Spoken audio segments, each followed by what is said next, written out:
આજનો દિવસ સોમનાથ ટ્રસ્ટ માટે અને આ વિસ્તાર માટે હું કલંકનો દિવસ ગણાવીશ, એટલા માટે કે સનાતન ધર્મની પરંપરાઓ છે કે બ્રાહ્મણોને પાયલગન કરીને પગે લાગીને વાત કરનારા, સનાતન ધર્મને માનનારો હું પણ હોઉં અને આ વિસ્તાર પણ ખૂબ મોટા પ્રમાણમાં છે. ત્યારે આજે ખ્યાલ આવ્યો કે એ એમનો જન્મસિદ્ધ અધિકાર,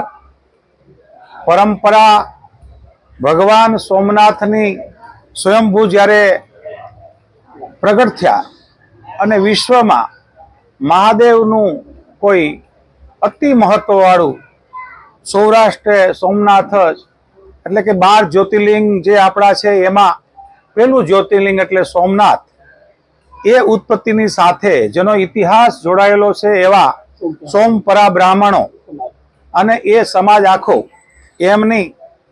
આરાધના, સેવા, પૂજા કે શાસ્ત્રોક્ત વિધિ કરતા આવ્યા છે. એમના બદલે જ્યારે એમનો જન્મસિદ્ધ અધિકાર, પરંપરાઓ જે હતી એ તોડીને બહારથી કોઈને લાવીને એમની પાસેથી પાઠ કે જે પણ કંઈ ધાર્મિક વિધિની જે વાત થતી હોય તે એ કરવી એ વ્યાજબી નથી. એટલા માટે કે કોઈ જ્યાં કોઈ પ્રસ્થાપિત થઈ ગયું તો એને વિસ્થાપિત કરવાનો અધિકાર કોઈ સરકારને કે કોઈ ટ્રસ્ટને કે કોઈ વ્યક્તિને હોતો નથી.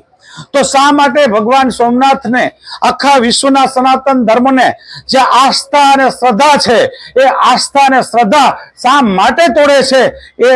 દુઃખનો વિષય છે ને. એટલા માટે આજે કલંકિત દિવસ કહું કે એટલા મોટા પ્રમાણમાં ભૂદેવોને જે પગે લાગતા આવેલા અમારા વડવાઓથી એમને નજરકેદ રાખે, એ નજરકેદ જે શબ્દ છે એ મને ડંખે છે કે આવું યા તો સરકાર હોય, યા તો ટ્રસ્ટના ચેરમેન હોય, યા તો એમના જે પણ પદાધિકારી કે અધિકારી જેમના પણ હિસ્સામાં આવે છે એમણે આ કૃત્યથી ના કરવું જોઈએ ને તાત્કાલિક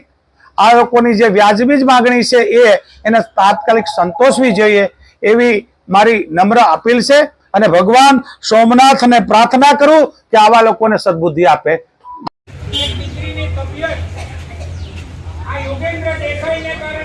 આપણા કોઈ પણ પરિવારના સભ્યોને કોઈ પણ એવી રીતે નિરાકરણ આવે એવી સોમનાથ દાદાને પ્રાર્થના કરું છું. જય સોમનાથ.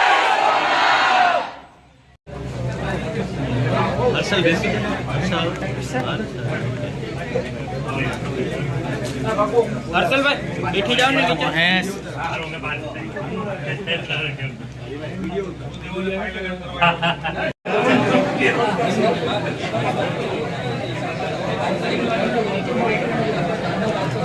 આ માસ્ટર બધું આપી દીધું, ટેન્શન ને બધી